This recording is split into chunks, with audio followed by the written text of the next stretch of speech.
Почему мы спим? Потому что мы любим лениться.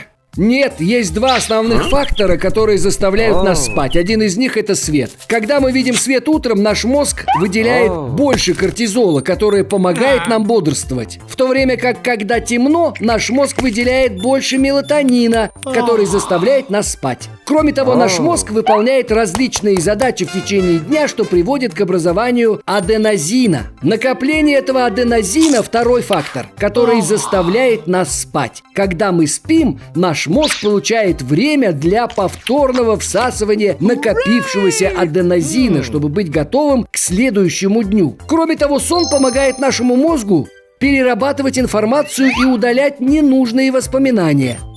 Также во время сна мы используем очень мало энергии, что помогает нам сохранять энергию.